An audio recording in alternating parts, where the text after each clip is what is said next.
I thought I'll put it as reflection on learning, teachers, because all of us do have an idea about the system of particles and dynamics of rotational motion. So I thought it's a reflection on what we have learned and how are we going to make the learning happen for the children. So I thought that is the first slide. Ma'am, can I go to the next one?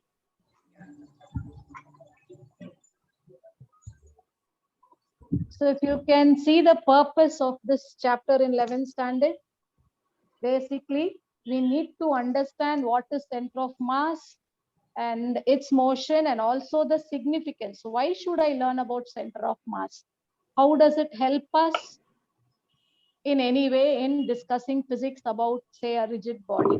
So that is the very first point that we need to understand in this chapter, and probably I will tell you how I go about it. And then the next one is dynamics of rotational motion. So what is rotational motion? What types of rotational motion are there? And what are the physical quantities which are related with the rotational motion dynamics? All that would be the second part of the topic. Then third part, we discuss, as we are discussing rotational motion, how do we introduce these physical quantities, namely couple and torque? And then how do we introduce another very important physical quantity for rotational motion, namely angular momentum? And how do we illustrate and understand the conservation of angular momentum? Then finally finish it off with moment of inertia. What is moment of inertia and rotational motion? How do we determine it? What are the two theorems that we can use in order to discuss the moment of inertia or determine the moment of inertia of various objects, rigid bodies that are given to us? And finally finish off the chapter with principle of moments. And how do we understand this? How do we do numericals based on all these topics that we are going to see? So next we'll move on to the very first part of the topic, namely center of mass. Now, how exactly do I discuss this is what most of the children would have definitely experienced holding a ball in its hand, a volleyball or a throw ball or a shot put. All of them would have, out of curiosity, when they are coming up to 11th standard, before coming to 11th standard, definitely all of them would have held that in their palm. So what I ask them is, where do you feel its mass or weight? Where do we feel it if we hold a shot put? All of us have held a shot put, right? Or a ball in our hands. Where do we feel that its mass or weight is acting? Exactly at the center of the palm. Though it is a rigid body, say a shot put is definitely a rigid body. What is a rigid body? So that is how I introduce them to the center of mass also. Now, when I take shot put, can I easily deform it by applying forces? Can I change its shape? No. It's a it's an object where you have to apply an enormous force. If I want to even change a very small, if I want to bring in a very small change in its shape, isn't it? So such bodies whose shape or size cannot be changed that easily by very large external forces, we could define it as a rigid body. And we are trying to find... No body is a rigid body, no ma'am. I didn't get you, sir. Please come back again. No body is a rigid body. He's telling, ideally speaking, no body is a rigid body. Ideally speaking, I cannot say any body is a rigid body, because ultimately when you give some magnitude of force, the magnitude of force might be very high. Then yes, you can still, that is a microscopic happening there. The interatomic distance between the molecules can change when you apply a particular magnitude of force, yes. But what we are trying to define here is practically what could be a rigid body. So practically speaking, what is a rigid body? Now, if you apply the force, intermolecular force will change, ma'am. Distance. Definitely, it will change, sir. At microscopic level, it should change. Any example, ma'am? Any example? It depends on the force that you apply. Please, ma'am, any example? See, any example, all about your, sir, rubber elasticity, ball. no? Elasticity. What you can do, sir? Okay. right? So definitely you can change, but the magnitude of force is very, very, very, very large. Magnitude of force is, so practically speaking, what we can say is practical rigid body is one where you apply a finite force or practically whatever is the force that you can apply, still you will not be able to change its size or shape. Then I bring it under rigid body. So for me, shot put is a rigid body. A rubber ball is not a rigid body. An elastic ball is not a rigid body for me because a sponge is not a rigid body. Sponge that we use for cleaning, can I call it a rigid body?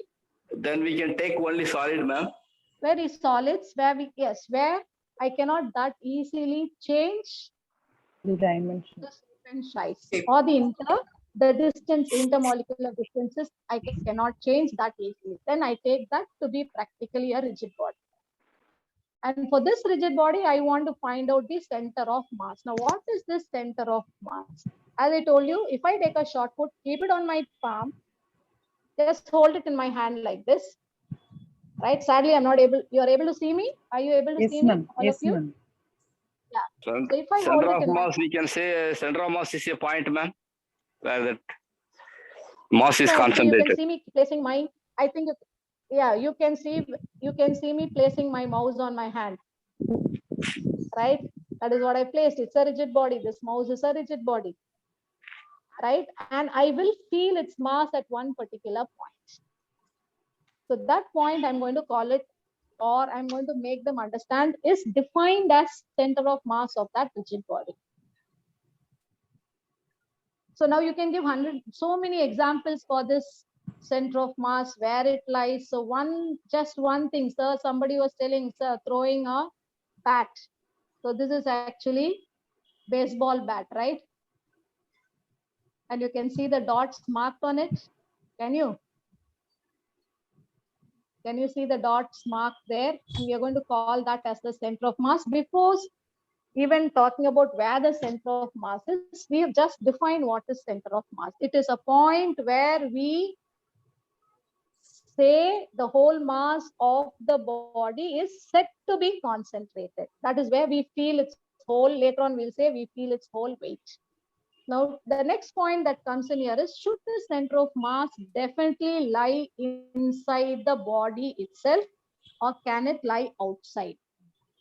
It can be outside also. That's the next question. Lie outside. What are the examples for you to say that it can lie outside? Any examples? Center of the ring, ma'am. Center of the ring. Okay. Have you For heard example, about boomerang? bangle. Yeah, bangle. Have you heard about boomerang? Yes, ma'am. If we just let go, then it will come back to us. That's why we call it as boomerang. It is in a V shape. And if you see its center of mass, it will be lying outside. So the point that we have to drive home when we are teaching about center of mass is that it is the point where the whole mass is said to be concentrated, but that point needn't lie on the body itself. It can lie on the body or it can lie outside the body. Give examples for that. If I take shot put, the center of mass for that solid definitely lies inside the body. Got it, teachers? Whereas if I, as ma'am said, if I take a football or a volleyball, what can I say? Where is the center of mass for that?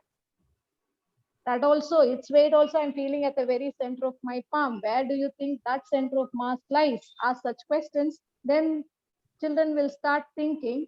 And for this, we are going to finally show. Once we give them this idea, then move on to doing the derivation for center of mass. Say offer two Ma'am, particles. I have Yes. a doubt, ma'am. Yes, ma'am. Ma'am, you mentioned that for the shot put and volleyball example, we can tell students that we feel the weight at the center. So in the case of a ring or bangle, students may get the doubt that how is the weight in the middle? Because they definitely feel it only on the rim, right? Yes, ma'am. If I hold a bangle in my hand, I'm not going to feel it at the very center Yes, of the ma'am. palm. I'll feel it all along the periphery. Yes, ma'am. I'll feel it all along the periphery. So how do I make them realize where the center of mass is? Right? So once they ma'am. get out, what we are going to do is we are going to move on to show them how exactly we find the position of center of mass and make them understand that physics gives you an idea about where the center of mass of a body should lie. Okay. Got it?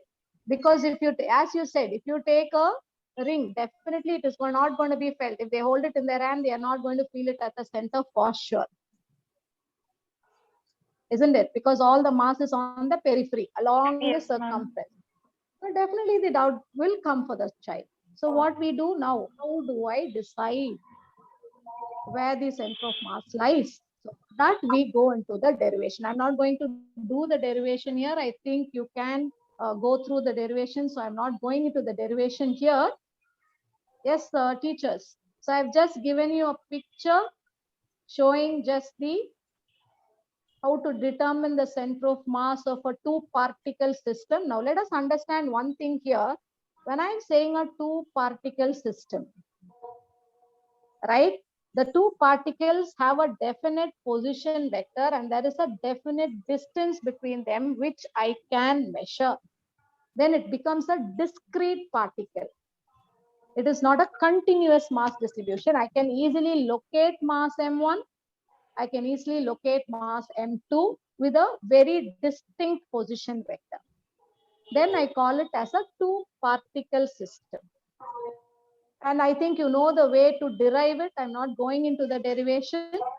Yes, based on the equations of motion, based on the equation for your velocity and acceleration, we will be able to arrive at that equation which I've given below. RCM is M1 R1 plus M2 R2 by M1 plus M2. And I think here we have to make the child understand that this R1 is the position vector. That's why I said vectors are very important for this lesson. We must make them understand what a position vector is and tell them if I can give two distinct position vectors, it is a two particle system and derive the expression. And what I should be discussing here after derivation, what is that I need to discuss is how do I find it? See, this exactly tells me how to find the position vector of a two particle system. Now somebody asked me here, ma'am, for a ring, how do I tell the center of mass is there? Now if I take a ring, teacher, is it, can I kind of, give a position vector for every particle of that ring in such a way that, I get a very good finite distance between the masses of the individual masses or the parts. Say gold bangle means gold molecules, n number of gold molecules. Do you think I'll be able to draw R1, R2, R3 like that for every particle and then say, this is what it is, M1, R1 plus M2, R2 plus M3, R3. Can I do that? Yes or no? Can I or can I not? No, ma'am, we can't. Ma'am. Yes, ma'am. I can, but then it becomes a very laborious process or it becomes a very lengthy process because there are n number of particles, so many particles. N number means n is not a small number. It runs in say thousands and lakhs, right? So it's very difficult to write an RCM with that many terms. So whatever we are doing here, so let us make them understand when we are determining center of mass, first we start with discrete particle systems and the basic is two particle system. This is the expression that I will get. And I think you know what I'll get for an n particle system. Again, these n particles, I can easily find out R1, R2, R3. So I call it as a discrete particle system. There I'll have n terms in the numerator and n terms in the denominator also. Are you getting me, teachers? But now, when Yes, I get a solid, or when I get a shape like a ring, as the other teacher was asking, how do I find out its center of mass? Then I'll have to make them understand, like what do we do in maths? If I have a continuous value for something, if I have a continuous value and I want the total value, what max do we use? Which part of max do we use? Differentiation is if you have differential calculus is you use when you have a whole function and you want the instantaneous value. Okay. If I have a full value from here to here, this is the value, but I want at this instant, what is my velocity? Then I use Yes, differential calculus. But if I have the instantaneous velocity and I want the whole change in velocity, integration, ma'am. do I use? I use integration. So there you bring in that. So if it is a continuous mass distribution, a body which has continuous mass distribution, I go into integration. I think that is also there in one part for you in your textbook, right? We'll take it as XDM, right? And then solve for it. Yes or no, teachers? We take this mass itself as a very small unit of mass. Yes, ma'am. And find out its position and say that is the expression for this RCM. And then we integrate it over the lot. But of course, we are not teaching them how to exactly completely integrate and do it, but give them that idea that when you're finding out the center of mass, so that is how, when you use this integration and find out the center of mass of a ring, then you will get it at a point which is at its center and it doesn't lie on the ring itself. So that with that we can very well make them understand that the center of mass is one where the whole mass is said to be concentrated. Ange irukana illa. It is like what we say irukku ana illa. So it is exactly at that center. So that gives us, that is the point which we have to follow when we are following the motion. So are we clear about it? The basics. So this is how I go about. I just take a short put, tell them, I ask them, I talk about the other throw ball or volley ball or whatever it is, then make them understand slowly, bring them over here, and then tell them this is how we have to understand the center of mass of a rigid body system. So these are the steps that I take. First, I talk about center of mass of a rigid body, then center of mass of two particle and n particle system. Then also I've written also about the continuous mass distribution. Then this is one important point that you have to drive home when we are doing the center of mass, the motion of center of mass. What are the examples that are there in the? Should I change the slide, madam? I'll tell you, ma'am. Because Okay, please. it comes to questions, okay? Yes, yes, So, yes. yeah. So when we discuss about the examples of motion of center of mass, what is that? What are the examples that we give for motion of center of mass? Textbook gives a few examples. Two examples in particular it gives. It actually talks about, say, okay, now once you've said this two particle system, can I consider the Earth's center of mass, then consider the moon's center of mass, and the Earth and the moon have a finite distance between them. So can I say it is a two particle system which has a definite distance between them? Can I bring it down to this discrete particle system? So do you get what I'm trying to tell you? I have the Earth, I have the moon, right? The Earth and the moon, can I find their center of mass? Can I or can I not? Earth is all said and done, it's an object. It's a huge rigid body. Can I take it that way? Similarly, moon, it's a huge object whose center of mass can be determined. So now can I understand that this Earth and moon system can be treated as a two particle system? And can I find its center of mass? I can, right? And one more thing that you have to drive home even before talking about Yes, this. When ma'am. you see this Yes, you RCM, can, ma'am. You can. So when I see this RCM as M1 R1 plus M2 R2 by M1 plus M2, suppose I put M1 is equal to M2 here, what do I get? Suppose M1 is equal to M2, just a max, right? If I put M1 is equal to M2, M1 can be pulled out as a common term. Denominator becomes 2M1, correct? So if I pull it, Yes, will simply ma'am. become it will simply become R1 plus R2 by 2, correct? Yes, ma'am. It will Yes, simply ma'am. become R1 plus, what is the meaning of saying R1 plus R2 by 2?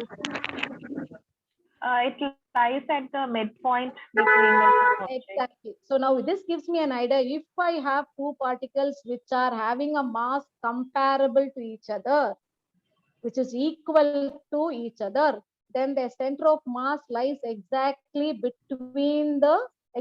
the center between the two particles. Then ask the children a question like, in case one is very large and one is very small, where do you think it will lie? Where do you think the center of mass will lie? Will it lie closer to the bigger mass? Will it lie closer to the smaller mass? What do you think? Where will the RCM? Put some number to this M1, say 10 to M1. Okay, some 10,000 to M2. And tell me where you will get that RCM when you calculate the value. R1 and R2 are not going to be too very different, right? They are a finite distance. So what you will see when you substitute the values is this RCM, the center of mass, will lie always closer to the greater mass. Will always lie closer to the greater mass. So once I've given this idea, if I move on to the Earth mass system, so Earth is very huge compared to the Moon. So where do you think the center of mass will lie? Closer to the Earth or closer to the Moon? Closer to the Earth. Closer to the Earth. So it almost lies on the surface of the Earth actually, when all the calculations are made. Now, why should I learn about this center of mass and the motion of center of mass? What actually we are doing is, after finding out the center of mass of these n particle systems, we are trying to bring the whole system down to a point mass, and we are trying to follow the motion of this center of mass. Are we getting that? So, நம்ம என்ன பண்ணிட்டு இருக்கோம் அப்படின்னா, like see, it's very difficult, ma'am. Can we move on to bat that is being, some sir said, I think I know which sir, I do not know the name. He said, center of mass, Rene, we will throw a bat and show them. See, now here there is actually a bat thrown and it is traveling. What is that parabolic path and what is the dark dots on that thing that is drawn? Why is this picture given at all? So what we are trying to do here is, why should I learn about center of mass as teachers? Rather than following all the particles that are sitting on that bat, or which are comprised or which are there in the bat, I don't try to follow the motion of each and every particle on that bat. What I am trying to follow is the center of mass's motion. Why should I do that? Because all my laws in physics are very easily applied when I take it to a point mass. All of them are applicable only to point masses. So one significance of us trying to understand about center of mass or trying to find the center of mass of any given object is that once I know this is the center of mass, I am not going to follow the motion of any other particle in that system. I'm just going to follow the motion or how that center of mass point moves. And that tells me how exactly the motion is happening. And that center of mass motion is going to be following all the laws. So that is a very significance of us learning about center of mass. For example, if I have a, now let us try to understand. If I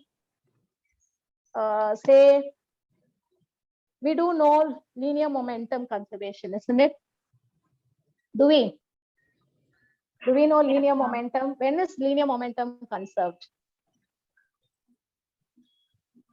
In the absence of external force. In the absence of an, exactly, in the absence of an unbalanced external force. Beautiful. In the absence of an unbalanced external force, the linear momentum will be conserved. Fine. Okay. Now a cracker bursts.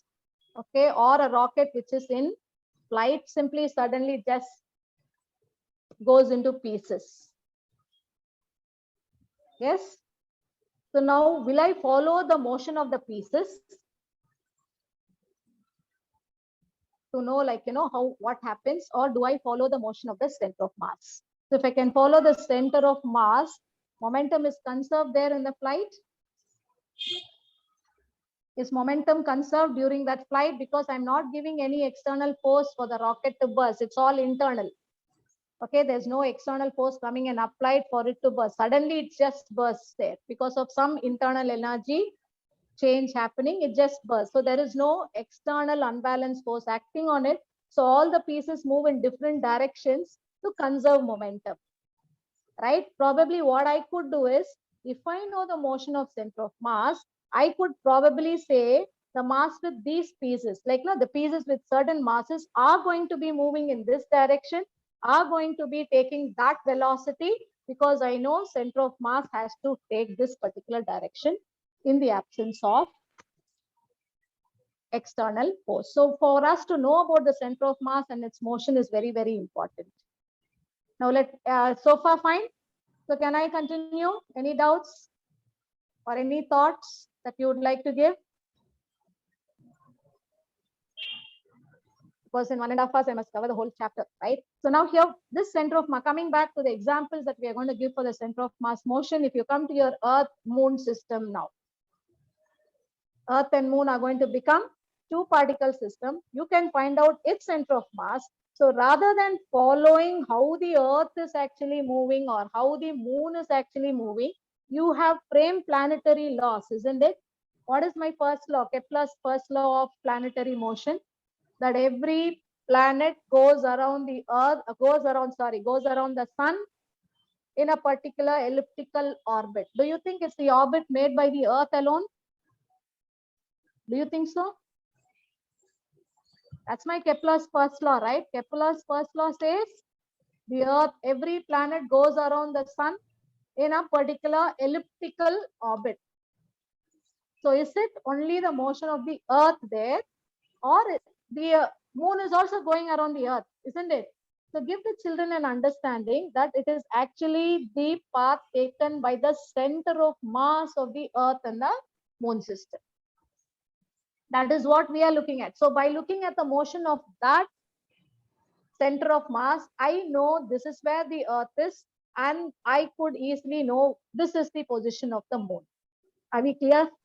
So that much of importance is there for knowing about the center of mass motion of a particle system or a system of particles. So these are the ideas I think that you should drive home, rather than simply saying this is the definition of center of mass. It can lie inside the body or outside the body, right? And this is the path taken by the center of mass when it moves. So instead of that, this actual physical significance is this. See this question. Now you've thought this much about the center of mass. So now the question says the center of mass of a body lies always on the surface of the body, always inside the body, may lie within, outside, on the surface of the body, or lies always outside the body. So I think the child should be able to give the answer. What do you think is the answer? What do you think is the answer? Which teachers, I need an answer from you to know whether I have kind of given you clarity. On the Outside. surface. On the surface. So all three are possible, right? Yes, ma'am. Yeah, all three are possible, right? It can lie within the body, it can lie outside the body, it can lie on the surface of the body. I've given you examples for all the three. Within, short put, right? Outside, boomerang or ring, right? Or a volleyball or a throw ball, which is absolutely empty inside. On the surface of the body, actually, you can take the two particle system of the Earth and the Moon. And that center of mass will lie almost on the surface of the Earth, actually. Yes. Then see the next question. The position of center of mass of a particle does not depend upon. Now this I want. What does it depend upon? Is my Allah heard also? I'm sorry about that. So the position of center of mass of a system of particles does not depend upon. Which one? What do you think could be the answer? So I'm leaving it to your thinking. It is relative distance between the part. It does not depend upon. Okay, it does not depend upon relative distance between the particle, position of the particle, symmetry of the body. mass of the particles. So it's a horse. Rule out. Now, such questions, what you can do is, you can rule out certain answer. It does depend on what? It does depend on what, teachers? When you Mass see of the RCM is, particles. see, when you see the equation RCM is M1 R1 plus M2 R2 by M1 plus M2. Just take that simple equation, right? What does that equation tell you? It depends on what? Mass of the particles. Relative distance between the particles. Definitely depends on the mass of the particle. So mass of the particle I can rule out. Yes, It ma'am. will depend on the mass of the particles. Okay. Will it depend on the symmetry of the body? What is the shape of the body? Accordingly, the mass, the different particles will be at different positions. So will it depend on the symmetry? Yes. So I can rule out that. Will it depend on the position of the individual particles? Yes, because that is there in my equation M1 R1 plus M2 R2 by M1 plus M2, right? So all these three, definitely the center of mass depends. So which could be the right answer? So this is also a method that you teach for their competitive exams. Because in competitive exams, sometimes, all of them are so closely related, then we'll have to teach them this rule of exclusion principle. So I can rule out B, C, and D definitely. So what remains? Because in the equation, there is no relative distance between the particles. That is, there is no R1 plus R2 or R1 minus R2 in the equation, correct? So that should be the answer. You're getting teachers. So some questions like this, which will make them think should be there when you're teaching.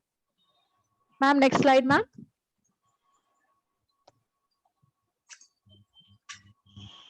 Okay, so the next slide says the motion of center of mass depends on total external forces, total internal forces, none of these, both.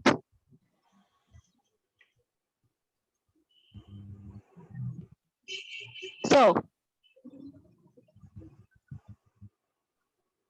does it depend on the total external forces, the motion of the center of mass? Will it depend on the external force? Will it depend on the internal force? Or it will not depend on any of these? Or will it depend on both? Which do you think is the answer?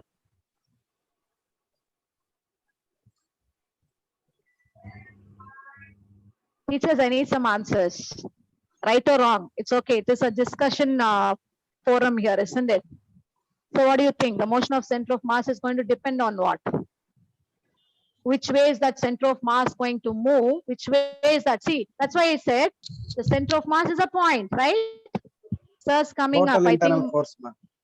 it will depend on the, Total internal force. why not on total external forces, sir? Sir, ma'am, the center of mass is only that object center point only they depend, ma'am. Okay. Inside of the object. So that's why I'm saying internal force, ma'am. Now, do you think that object will not have acceleration if there is an external force? And will it not Yes, move in ma'am. a different direction? Yes, ma'am. It will. It will. And internal forces always cancel out in pairs. Internal forces will completely cancel out. So it will depend on the total external Yes, forces. ma'am. Yes, ma'am. Okay. Thank you. So Thank you. such types of questions need to be asked, and that helps us, make them understand every, this is not simply, see, the way is, it's not just rotational motion. Okay, ma'am. We are coming into, we have to integrate all the topics and bring in all of that inside. Okay, next question, center of mass of two particles lies on the line. So if it's just a two particle system. Ma'am, Yes. I have a question. Yes, So ma'am. you said that internal forces will always cancel out. Then Yes. in the case of the explosion which you gave, there was no Yeah. external force. So No how external did that force. happen? No, that's why it is following its path that it would follow. See, you just throw a ball up. Does it follow a projectile motion? Yes, ma'am. Yeah, there is an explosion in midair. There is an explosion in the midair, but it is internal force, right? Does it change the course of the center of mass motion? Does it change ma'am. the? So It doesn't. In the same It path. continues in the same projectile motion in that example that you saw. Got me? So as ma'am said, Thank you, ma'am. yeah, got it. So these are the understandings that we should kind of get which makes the lesson very interesting. So generally, will you agree when children after rotational motion say it's a very abstract chapter? Very difficult to, understand or very difficult to imagine. But if we can give some examples, bring in all these ideas, I think children will find dynamics of rotational motion very, very interesting. And they'll start applying it to so many things, and they'll come with humpty number of questions to you. And that will make you, make for you also the rotational of, dynamics of rotational motion, such an interesting chapter. Okay, now only the one small part of the chapter we have seen, right? The first part, so much is there itself, right? Then see, center of mass of two particles lies on the line. We know joining the particles. So I'm quickly moving on into that, okay? Then the next question says center of mass of the Earth and the Moon system lies closer to the Earth, closer to the Moon. At the midpoint cannot be predicted. Which do you think is the answer? Closer to the Earth. Because we have given all the explanations. So they should be able to find it out as closer to the Earth. And here I have some. Yes, ma'am. Next slide, ma'am. So here these coming to the way we need to solve the center of mass given, these are the CBSE kind of questions that we need to keep solving, right? Now, see the question. The question says 3 masses 3, 4 and 5 kg are located at the corners of an equilateral triangle of side 1 meter. Locate the center of mass of the system. This is what is given, right? Have they given you the positions of the 3 masses? Say 3 is here, 4 is here, 5 is here. Have they given you that? They have not given that, right? So I always tell children, when such positions are not given, it's a jolly example. Why? Because I can choose my own coordinate axis. Because right in the first class when ma'am was teaching about the motion and all, the very first thing ma'am suggested was we have to have a coordinate axis or a frame of reference before we start even thinking about their motion or rest or whatever it is. So similarly here also we are given the freedom to choose the coordinate axis. So always what I tell children is put one of the masses at, choose a coordinate axis, put one of the masses at the origin. And also here, when I was discussing about this position of the center of mass, I've given the vector form. I think you know how to write it in the coordinate form, isn't it? Rx is equal to m1 x1 plus m2 x2. Don't we write this formula? Yes, I've given the formula in this question also. If not in the vector form, we write it in the x, y, z component form. Then R1 will become x1 if you want the x coordinate. R2 will become x2. R3 will become x3. It depends on the number of discrete particles that we have in the system. And if you want the y coordinate, it's going to become that R1. In place of R1, you're going to write y1, y2, y3. Are we clear with that, people? So now what I tell children is, place one of the masses at the origin. It can be anything, because it is not mentioned where to place what. So I have all the freedom to place it wherever I want. But then I choose very smartly. We have to choose a coordinate axis, place one of the masses, say M1, the 3 kg, to be placed at the origin. Now automatically, will I get the position of the other 2 masses? Will I or will I not? I will. Why? How will I get the exact position? Because it says it's an equilateral triangle. What is an equilateral triangle, teachers? All sides are equal. Equilateral triangle means all 3 sides are equal and the angles, 3 angles are 60, 60, 60. Correct? So that is the idea I get from the problem. So what I can do is, if I'm placing one of the masses M1 at the origin, then automatically I can place the next mass as say M2, 4 or 5, doesn't it? Because he's not told you where to place what. So I have completely the freedom to place wherever I want, whichever mass I want. And whatever answer you get is correct. Because here in this example, what they have done, they have placed M1 3 kg at the origin. Then they have gone and placed, if I'm right, M2, that is 4 kg at M2 and 5 kg at M3. And this distance between M1 and M2 will be 1 meter, correct? So can we write the coordinates of M1, M2, M3? What do you think is M1's coordinate now? It's placed at the origin. What will be the XY? X and Y for M1. That's be a mere max, teachers. What will it be for M1? What will be the coordinates of M1? Anything placed at the origin? 0. Yeah, X is 0. What is Y? Y also 0. Y also 0. See, this is pure max, right? You're just drawing an x-axis and y-axis. You're simply placing the three masses in the three corners of the triangle. And it's an equilateral triangle. What about M2? What will be the coordinates for M2? What will be the x value of M2? 1. The distance is 1. What will be the y value for M2? It's lying on the x-axis. So what is the y value? 0. Good. Then going to M3, can I get the value of M3? Right, what is the x value for M3? It's midway, right? So that will be 0.5. What will be the, and the height of the triangle is going to give you the y coordinate, right? What is that going to be? Can I, do I have a method of, I didn't get you, sir? What is that, ma'am? Y-axis 3/2, ma'am, I think. Root 3/2. Yeah, root 3. I'll tell you how to get that root 3/2. Very simple. You know, it's an equilateral triangle. That's why some shortcut methods, if we can remember, rather than doing the Pythagoras theorem, to get that height, can I use sine theta? Do I know this angle is 60 degrees because it's an equilateral triangle? So what is sine theta? Opposite by hypotenuse, correct? Yeah, so opposite எனக்கு தெரியாது. I don't know the opposite side. That is what I want. So opposite by hypotenuse. What is the hypotenuse value here? 1 meter. Sorry, teachers. I actually wanted to use my laptop where I can write on that. Can I write? Can I I've write? just shifted. Please, ma'am. Please, ma'am. Yeah, yeah. Because Yes, I've just shifted my residence and my Wi-Fi is not connected properly. That's the only reason. So your sine theta is sine 60 teachers here. Because it's an equilateral triangle. So can I write sine 60? Yeah. Teachers, do you understand that? Just show the angle alone, ma'am. Just show the angle alone. This That's angle. how some of Yeah. the angle This alone angle, you this show. angle. So that Yeah. angle is 60.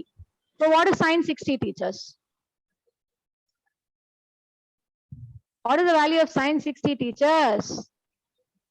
Root 3/2. Root 3/2. நமக்கு இதெல்லாம் அப்படி இருக்கணும் கையில finger tipல. So sine 60 is root 3/2.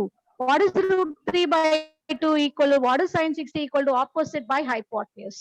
So opposite is, I do not know. Hypotenuse is 1. So opposite by 1 is root 3/2. So what is my opposite? Root 3/2. So what is the y coordinate for that M3? It will be root 3/2. Got me? Are you able to get what I'm trying to tell you all? Yes. So that's an easier way. So when an equilateral triangle, when the angle is known, it's an easier way to find out the y coordinate. For children, it is difficult otherwise.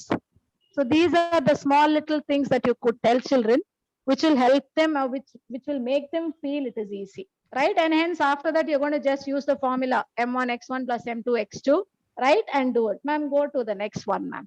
So all this PPT, I'll be sending it across so you can go through the solution completely. I just want to discuss the method or the small little things that we'll remember when we are trying to solve such questions. Is that fine, teachers? Because the max part, I think you can see it always later. Now, so this is a very often asked, very nice question that is always asked. Find the position of center of mass of the T-shaped plate from O. So the O is marked there. So what do you think I can do? So in such cases, it's a plate. It's not a discrete system, right? So whenever a plate is given, I think there's a very similar problem in your textbook. Ma'am, can you go to the next slide? So that I'll tell them what we have done there so that they could do this. No, ma'am, that L-shaped plate. Yes. So is this your textbook problem, teachers? It's an L-shaped plate actually. Plate na just a thin sheet. Right? அப்போ நமக்கு ஒரு thin sheet இருக்குன்னா அதோட center of mass I want. How do I find out? So sometimes we can use some kind of symmetry in certain problems. So here see, Yeah, see here, if you see, you have an L shape where it is made up of 3 squares. Because how do you know it is square? Each part, if I divide it into 3 parts, how do you know it is a square? See the data that is given. One origin says 0, 0. Point A says 2, 0. Right? Point B says 2, 1. Point D says 2, 1, 1. And point E says 1, 2. So on the coordinates, if you can analyze the coordinates that are given, we do understand that the sides are all equal sides, correct? Yes or no, teachers? So ask them to identify if they can find symmetry. And if they can, then now I can take this to be 3 different plates. Can I find the center of mass for each plate? Say, can I find out C1, C2 and C3? What formula will I use for C1, C2 and C3? Should I use a formula, or what is the shortcut method that I can use here? Any idea? I have not given the solution. I want you all to tell me. It's a uniform density L-shaped plate. I have 3 centers here, C1, C2, C3. So what do you think I can do? Give me ideas, people. தோணுனது சொல்லாமே. Center, தோணினது சொல்லாமே. You can, isn't it? geometric center of the squares, ma'am, the diagonals where it, Yeah, why should it be geometrical centers? Why should the C1, C2, C3 be the geometrical, I mean the center of mass of each place? Why should it lie at its geometrical center? that's a square, no, ma'am. It's a square and the mass distribution is very uniform. Okay, so definitely the mass of each and every particle is a uniform plate. That is what they will tell you. When they say uniform plate, each and every part, the density is going to be the same, or the mass part is going to be the same. So it will definitely lie at the geometrical center. What do you think are the coordinates for C1, C2, C3? Can't you find out? Can you? Yes, ma'am. From the given data, can you find out what are the coordinates of C1? What do you think will be C1? Just give me for one. What will it be for C1? What do you think will be X value and what do you think will be the Y value? The whole side of that C1 is 1 meter, people.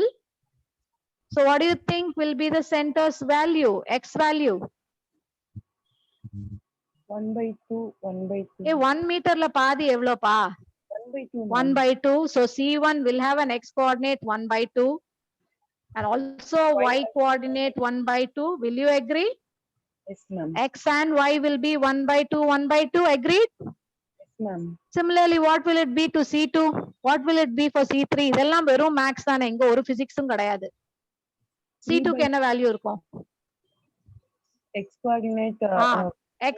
X coordinate will be 3 by 2. Very good. Why? Because 1 plus, that is 1 meter per square, then another half. So it's going to be 1.5. So it's going to be 3 by 2. What will be the Y coordinate? It will be half. so it's a half. So I have C1's coordinate, I have C2's coordinate, and I also have C3's coordinate. So C3 coordinate again will be half and 3 by 2. Yes or no, people? So do I have X1, Y1, X2, Y2 and X3, Y3?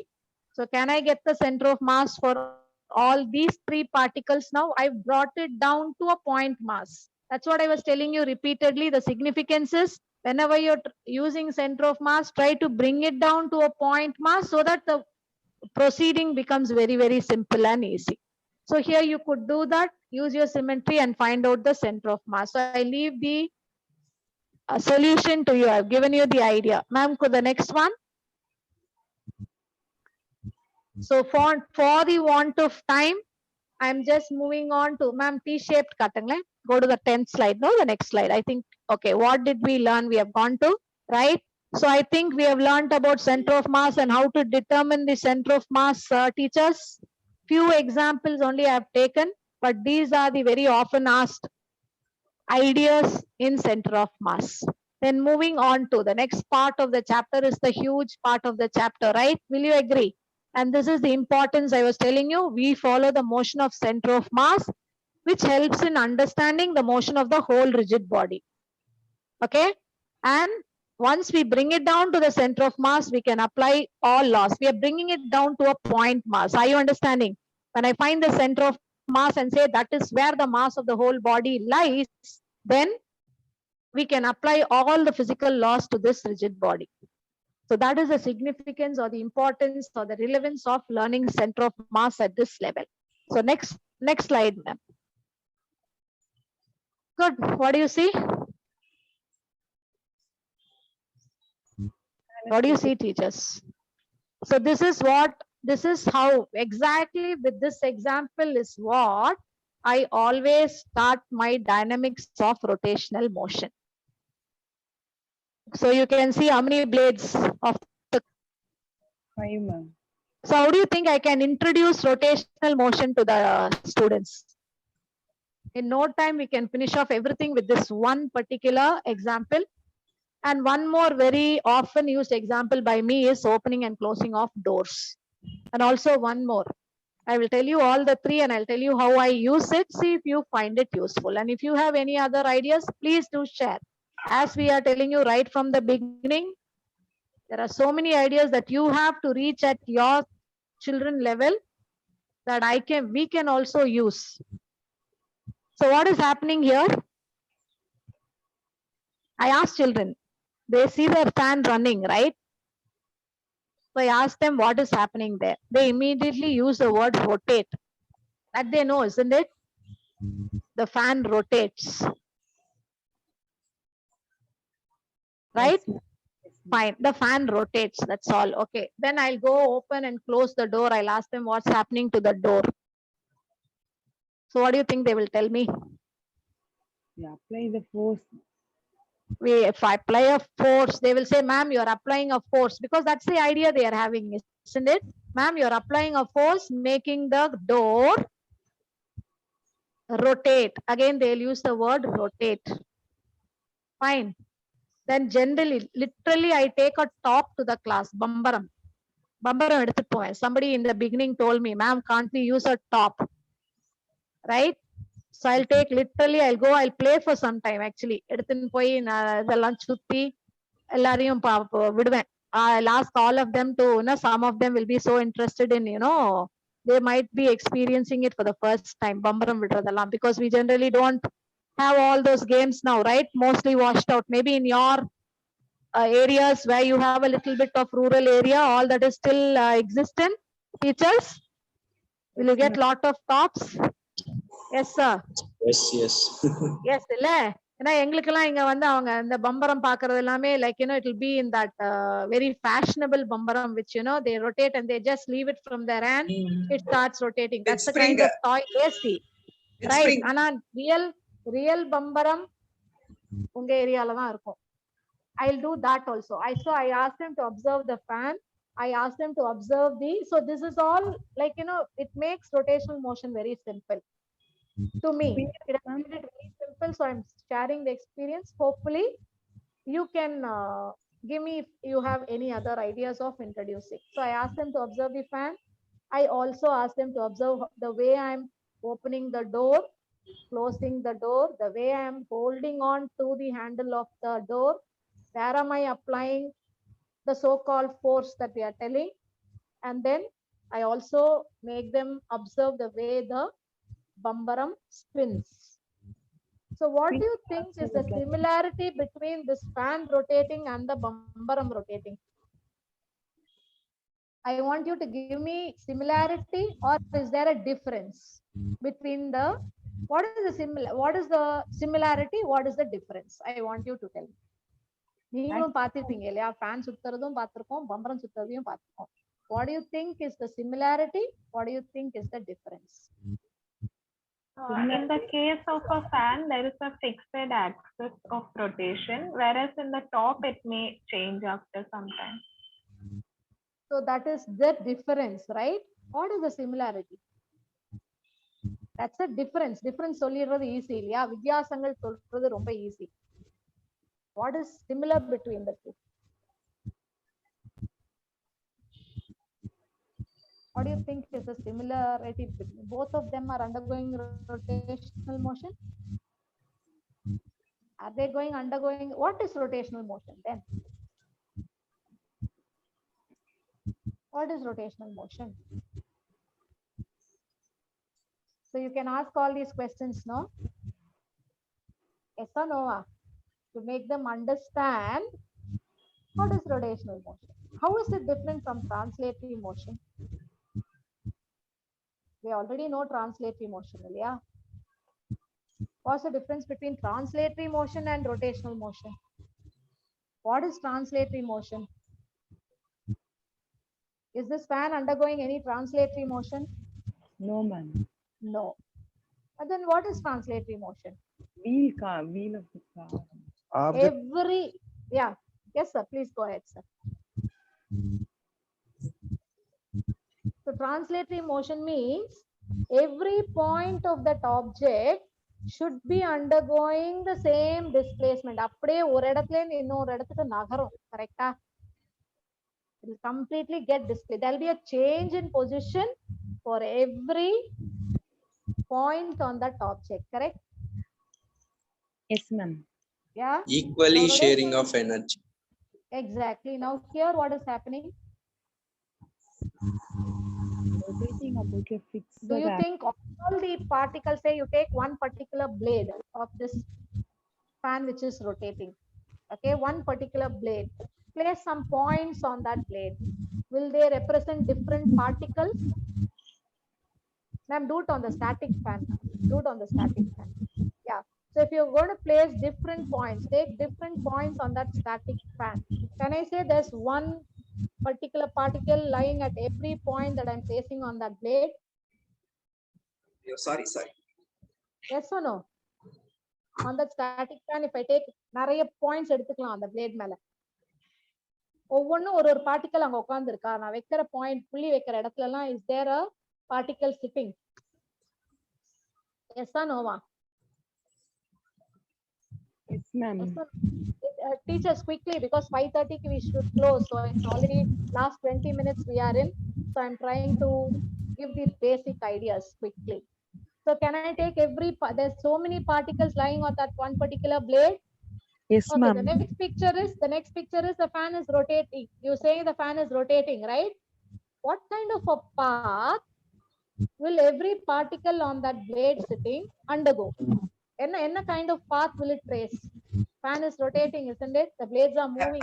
I'm giving a clue. I'm giving a clue to Yeah. them. What kind of a motion is every particle undergoing? The cursor is going round and round.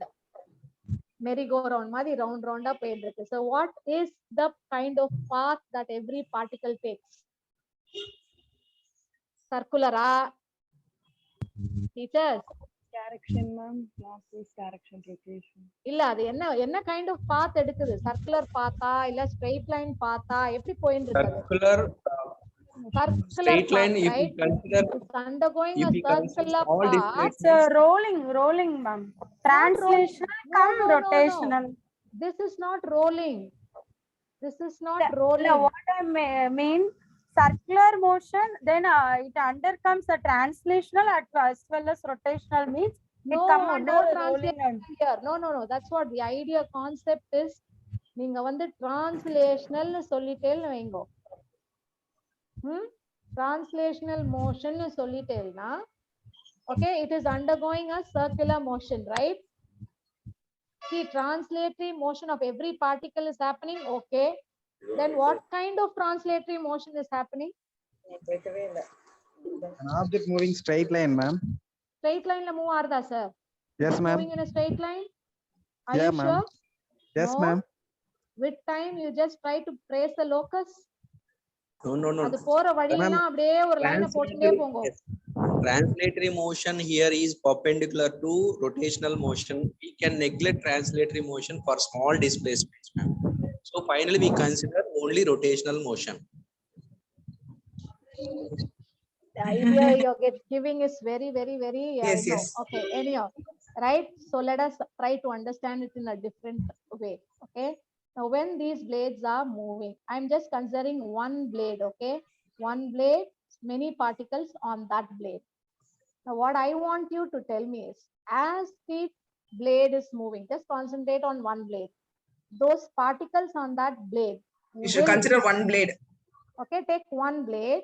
The particles on that blade, which way do they move as the fan is moving? Every particle on that blade, which way is it moving? What kind of a path will it trace? Will it not trace a circular path? Circular path. Will trace a Circular circular path. path. Will trace a circular path about some line, right? And that line we are going to call it as axis.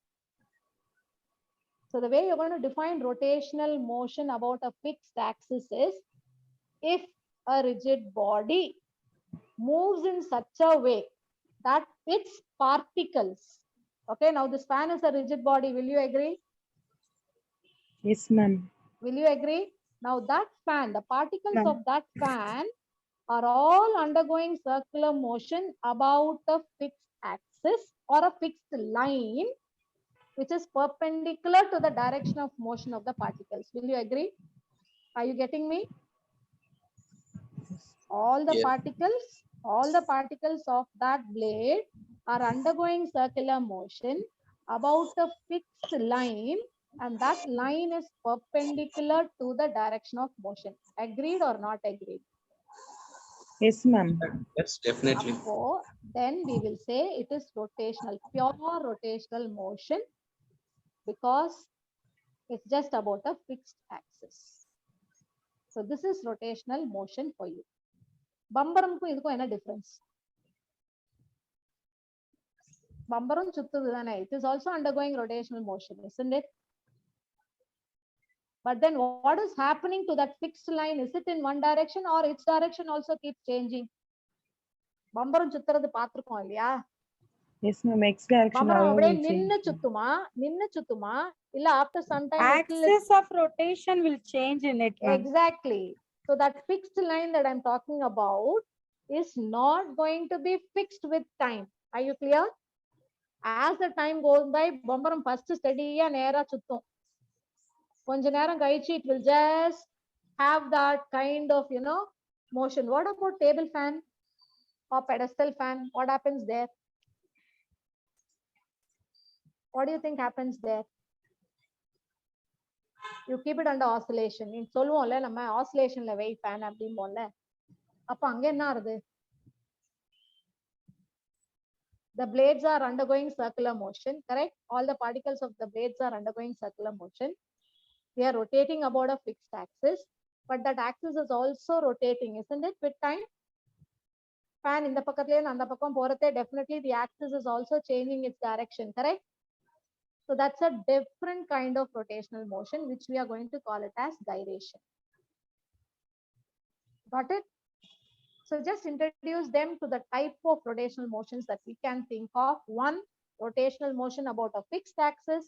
Two, rotational motion about a non-fixed axis. The axis itself can keep changing with time.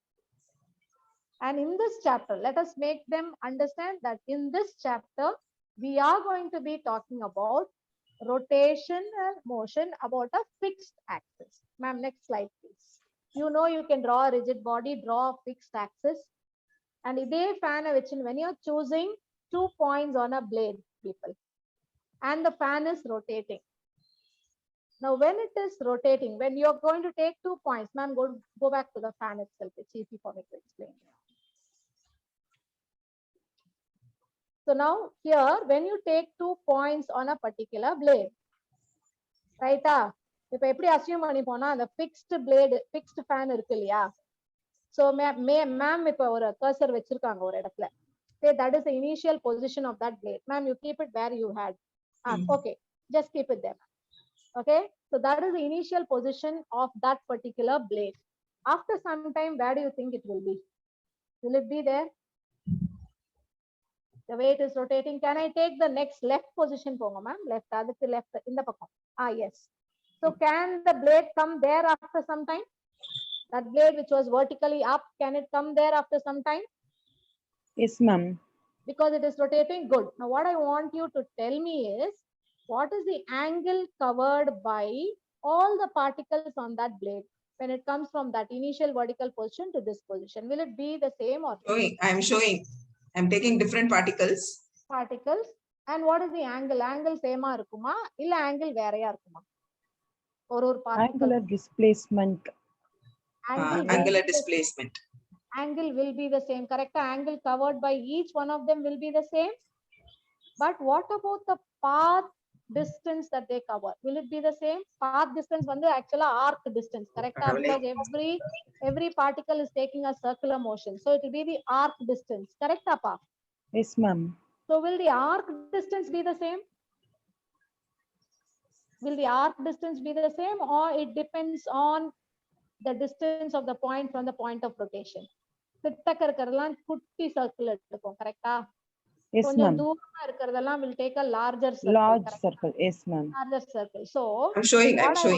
So now Yes, what ma'am. we have to understand in rotational motion about a fixed axis, that arc distance that we are drawing is called linear displacement. Correct?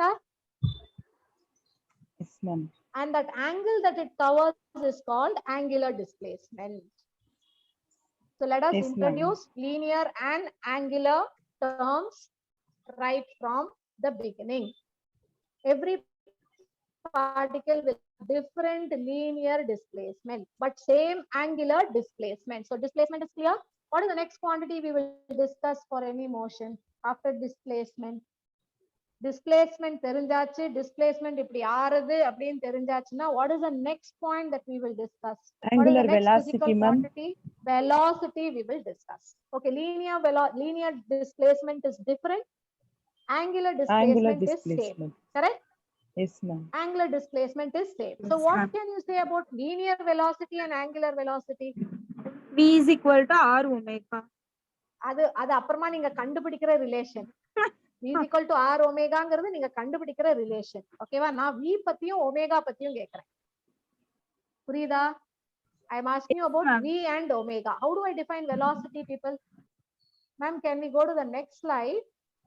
Yeah. Okay, after that blank slide. After that blank slide, there's one more slide. Yeah. See this slide. So you have linear velocity. I've mentioned as these are the points you will discuss. What is the process of your class? This is how you're going to discuss.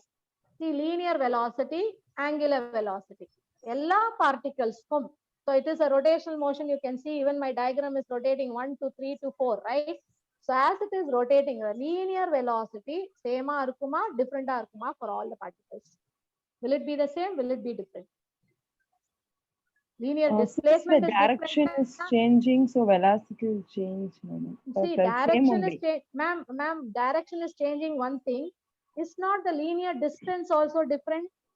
ஏன்னா எல்லாமே கிட்டக்க இருக்கிறது குட்டி circle எடுக்குது, கொஞ்சம் தூரமா இருக்கிறது பெரிய சர்க்கிள் எடுக்குது, which means same time linear distance is changed. Linear distance is also changing. Linear displacement is also changing. So if the linear displacement is changing, will linear velocity change or remain the same for all particles?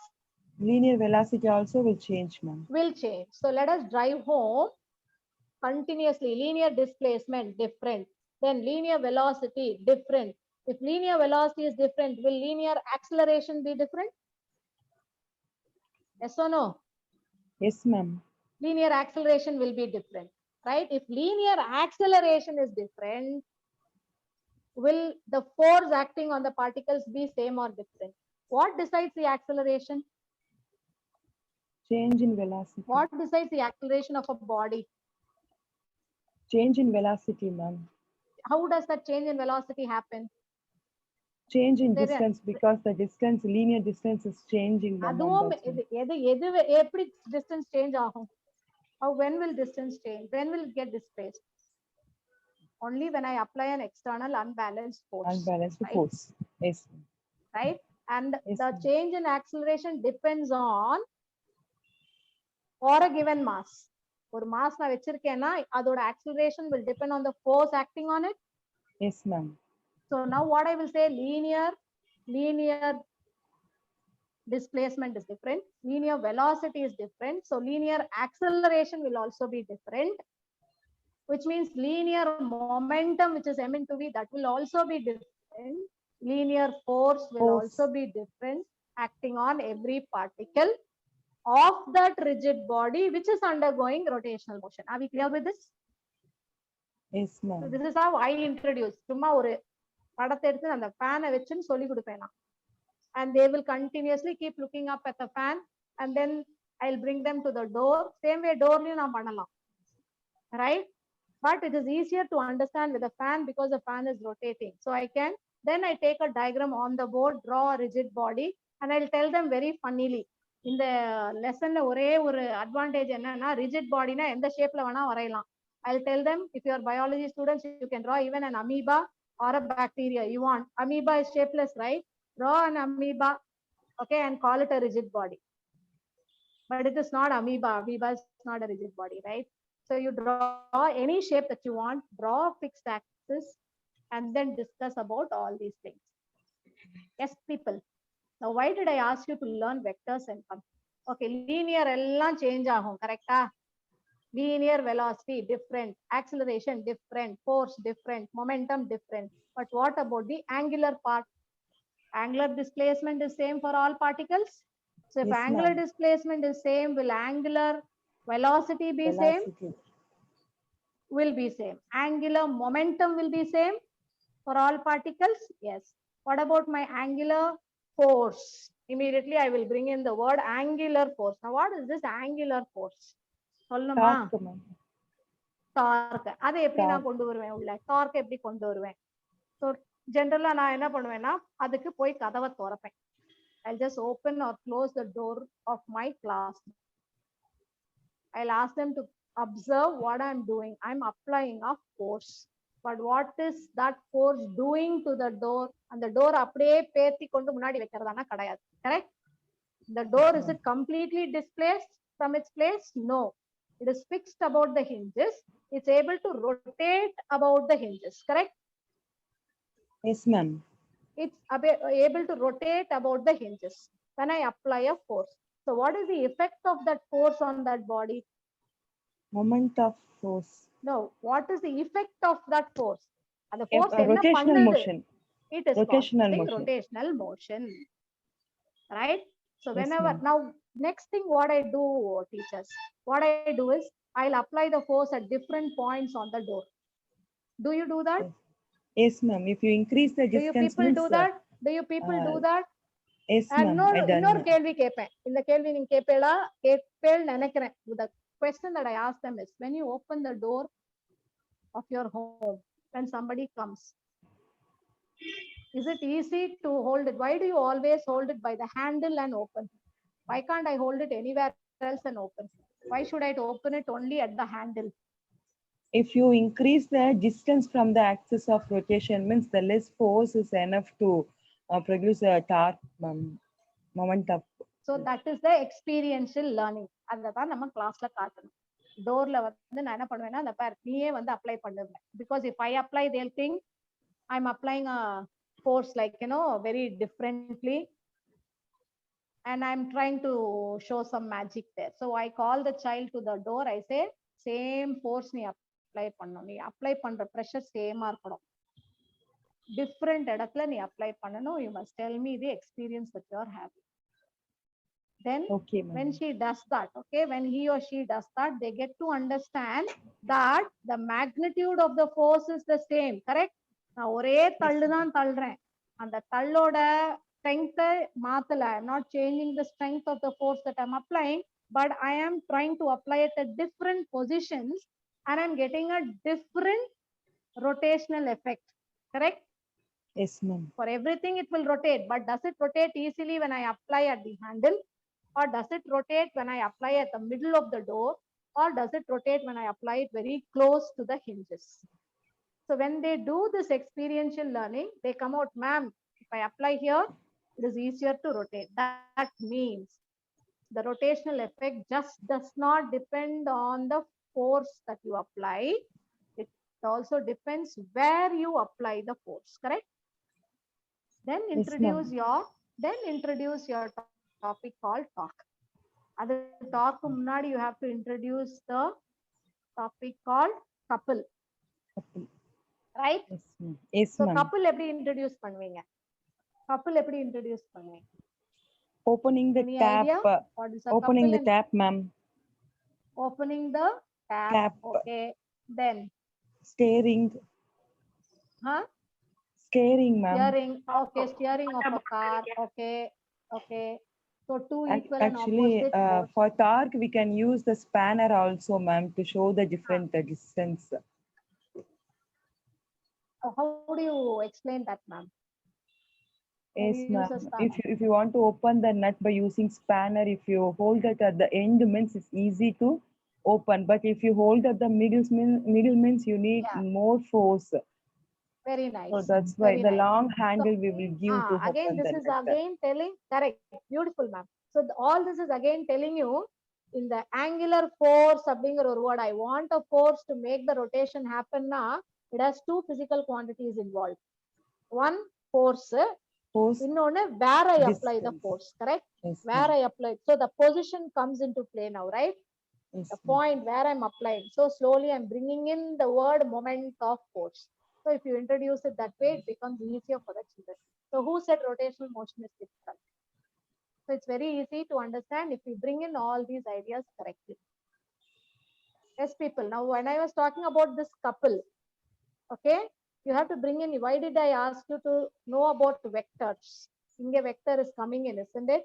Torque, I must bring in the vector because torque is going to be R cross F. Direct. So all that you will derive, isn't it? R cross F you will derive. Ma'am, can we go to the next slide? I mean, go to the slide which says, which shows you the diagram of, yes, ma'am. Thank you. Right. So this is one diagram that I have to calculate angular momentum. Similarly, you can calculate something else also. Okay. So now before going into this, now talking about this couple and moment of force and torque, right? I asked them to understand the vector product because they should know, no, if I apply like this is how it is moving actually. So to understand the direction, now when you say torque is R cross F, okay, R and F are lying in one plane. Torque is acting in which direction? Very difficult to make them understand this point, according to me. Then I use this bambaram again to make them understand. So if torque is R cross F, what is the direction of torque with respect to R and F? Which way will it act? இதுதான் நம்மளோட vector product வரணுங்க. What is A cross B? A and B are perpendicular to each other, ma'am. A and B needn't be perpendicular. இப்போ ஆரும் எஃப்பும் பர்பெண்டிகுலரா இருக்கணுமா? நீங்க டோரை திறக்கும் போது எப்போதுமே பர்பெண்டிகுலரா போய் ஒரு ஃபோர்ஸ் அப்ளை பண்ணாதான் அது திறக்குமா? இல்ல சும்மா ஒரு சைடுல நின்னுட்டு இப்படி இழுத்தாலும் திறக்குமா? Yes, ma'am. You can apply the force. You can Yes. apply the force even without it being perpendicular. It needn't be perpendicular to R. Are you getting me? Yes, R ma'am. and Yes. F needn't be perpendicular. Okay, R and F can have any angle between them. Okay, from 0 to any angle it can have, no problem. But torque eppadi act off?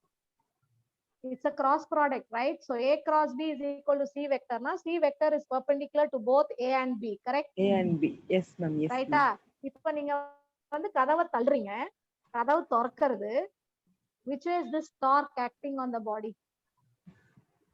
Along which line is the torque acting? Perpendicular to the point of Application. It should act along the axis, right? It should act Yes, along ma'am. the hinges. So if it is acting Yes, ma'am. along the hinges, how is it making the door rotate?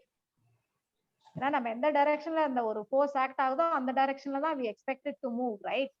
Yes, ma'am. So how do you explain this? அங்கதான் abstract notionே வரும் பசங்களுக்கு. How do you say the direction of angle thing, the torque is along the axis of rotation, angular momentum along the axis of rotation? How do we explain this part? நீங்க பம்பரம் சுத்துறத பாத்திருக்கீங்களா? எல்லாம் சுத்தும். Yes, but ma'am. அது கொஞ்சம் குதிச்சு குதிச்சு சுத்தும், பாத்திருக்கீங்களா? Yes, ma'am. Yes, ma'am.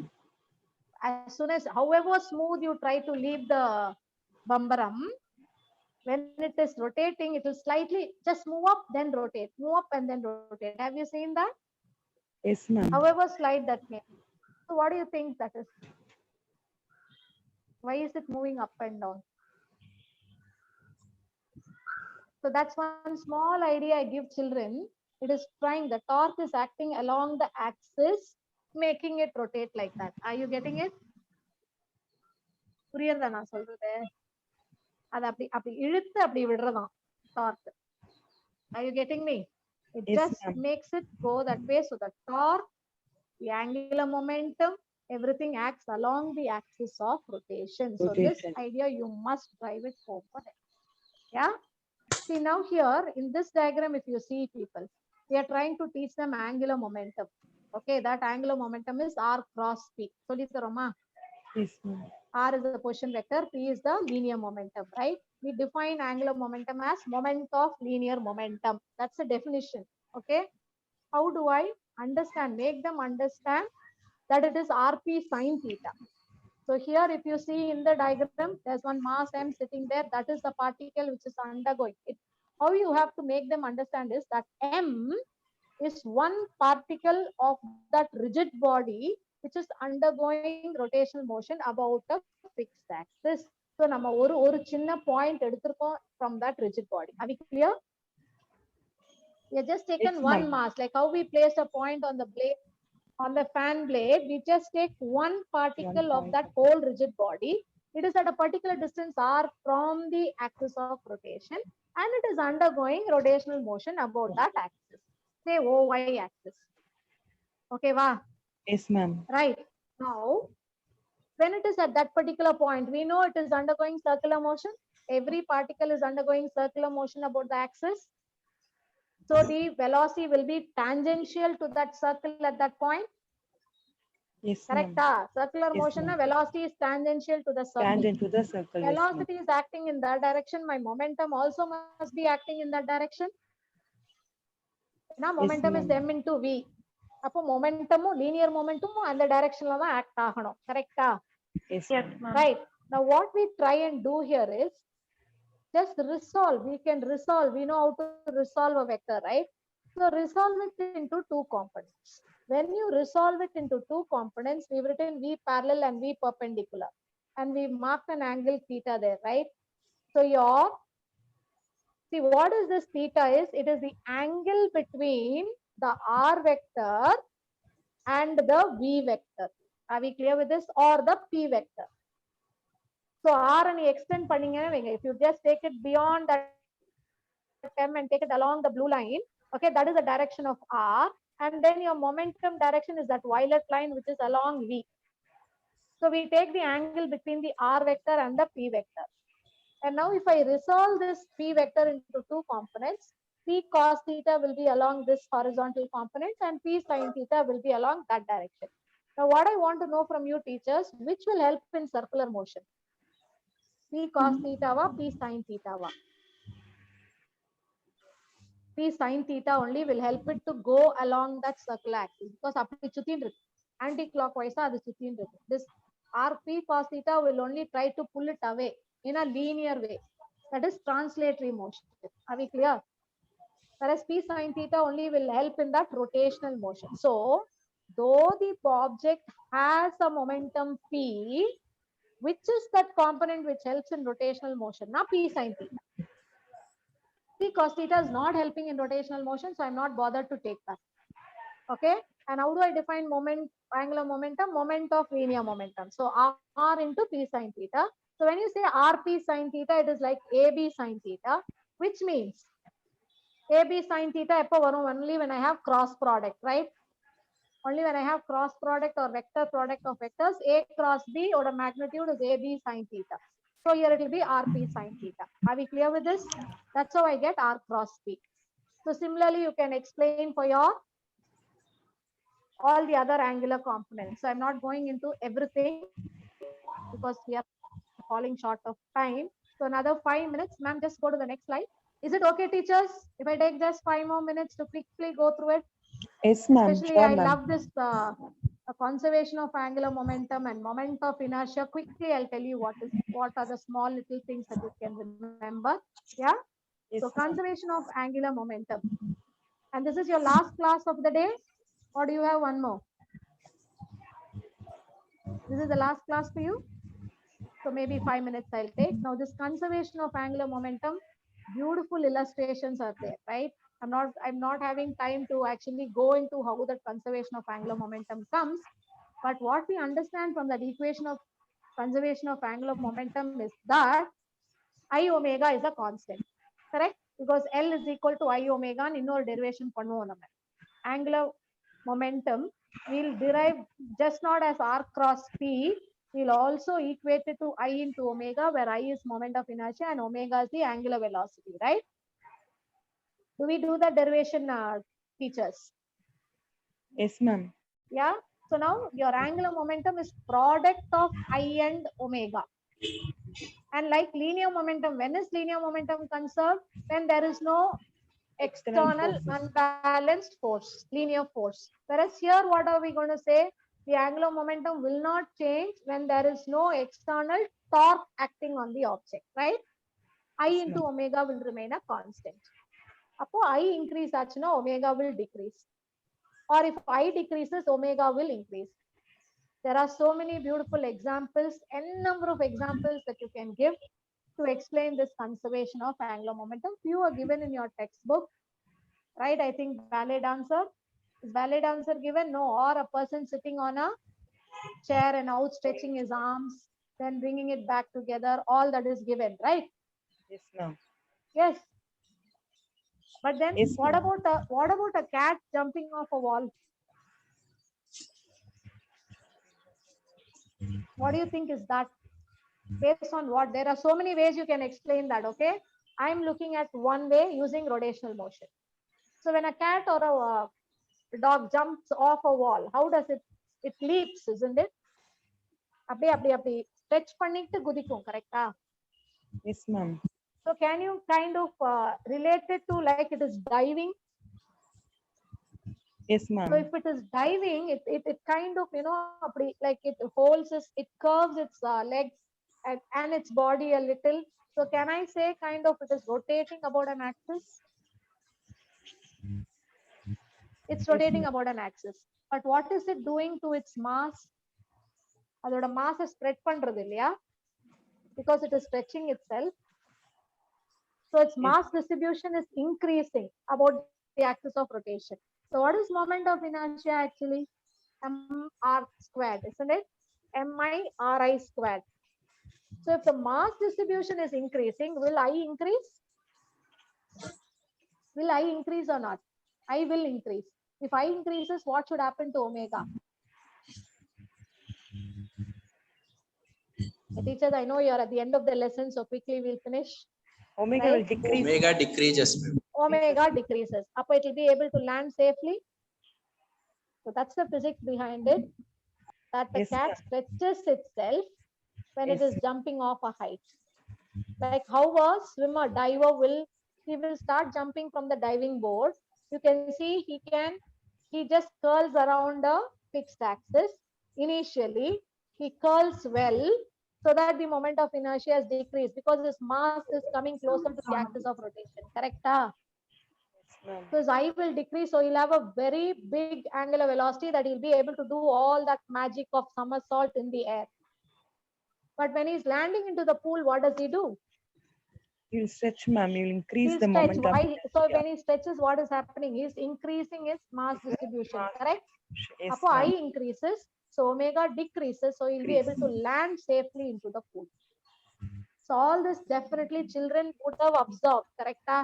They would have observed, but they won't know the physics behind it. So illustrations one by one you can give. So many examples you can draw. So that is one interesting part. Now coming last to the moment of inertia part, right? Quickly I'll finish off. Moment of inertia, you know the expression, right? And how to find the expression. What is moment of inertia? It is a factor that decides the angular acceleration. Evlo torque na podanum. How much torque should I give to change the state is decided by that moment of inertia. That means moment of inertia is going to be the inertial factor, right? Inertial factor, and it is like a mass-like factor which decides the change of state. So in this principle of moments, what I want you to keep in mind, two things I want you to keep in mind. Principle of moments, see, it should not have translatory motion It should not have rotatory motion. Then we say it is in absolute equilibrium. Okay, wow. Principle of moments talks about rotational equilibrium. And there you have to talk about moment of force. Right? And one small example that I've given you. Right? If you say they are going to balance each other, hopefully you can see, ma'am, on the seesaw diagram. Huh? Seesaw diagram, the next one. This beautifully tells you what is principle of moments. Actually, Taras is a very good example of principle of moments. Will you agree? Yes, ma'am. Yes or no? Taras, ரெண்டு பக்கமும் weight same இருந்ததுன்னா it will stay absolutely stable, right? Yes, ma'am. If one weight is more, what happens to the Taras? That It will moment. come down that side, right? Yes, So ma'am. is there a rotational equilibrium now? No. When No. both the weights are the same, is it rotational equilibrium? Yes, ma'am. That Yes, bar of that the bar of that Distance. balance, the beam balance is absolutely in equilibrium, Yes, ma'am. right? And one point that you should remember is about clockwise and anti-clockwise. Anti-clockwise. Okay, so how do I make the children understand that? So this seesaw diagram quickly I'll tell, and with that I will conclude. Then you could I'll send the PPT also to you, and any other clarifications you want, I'm ready after the class. Okay. So now here to calculate the moment of force. So this is the first, fix the point of rotation, teachers. So which is the point of rotation in this seesaw diagram? It's actually that we call it as a fulcrum. Physics we'll call it as a fulcrum. So that's the point about which that whole bar on which they are sitting is going to rotate, correct? Yes, ma'am. So you can take any point to be the point of rotation. So other than I touch it, right? So how do I calculate the moment of force for this man acting on this man? How do I do that? So the moment of force due to the weight of that man is going to be R. Okay, ma'am, you moved in the direction from the point of fulcrum. From the point of fulcrum, you go towards the object whose weight is going to act as one of the forces. So that direction is R's direction. Are we clear, teachers? Yes, So ma'am. எந்த பாயிண்ட்ல rotate ஆதோ அங்கேந்து I will go to the point where a force is acting. That is the direction of R. Which way is this force acting? 400 Newton. Which way is it acting? It is acting downwards. So if I go from R in the direction of F, is it clockwise or anti-clockwise? Anti-clockwise, ma'am. அப்படியே சுத்த விடுங்க. Rல இருந்து F வந்தேனா, is it clockwise or anti-clockwise? Anti-clockwise. So is it positive or negative? Anti-clockwise is to be taken as positive always. If you take the man's, I'll start from the point of rotation, take my R in the direction from the point of rotation to the point where the force acts, and then go in the direction of force. So here if you see the direction again downwards, Clockwise what is the moment. direction of moment of force? Clockwise. Clockwise. So are they opposite? Yes. Yes, ma'am. Yes, One is ma'am. anti-clockwise, one is clockwise. Now if I tell you that both of them sitting there is holding that seesaw absolutely at rest, Apo the anti-clockwise moment that the boy is applying should be equal to the clockwise moment that the man is applying. So if the question says these two sitting are giving equilibrium condition abdina, I will immediately say the moment of force of the boy is equal to the moment of force of the man, and if I have to find some distance, I will find the distance. Are we clear? So inga 1 meter and 2 meter nu kuduttaanga. சரியா? Suppose kudukkalai, it's not given. 1 meter is not given. Only for the boys 2 meter is given. I don't know at what distance the man is. Then how do I find out? I simply use this formula. Anti-clockwise moment is equal to clockwise. Are we clear?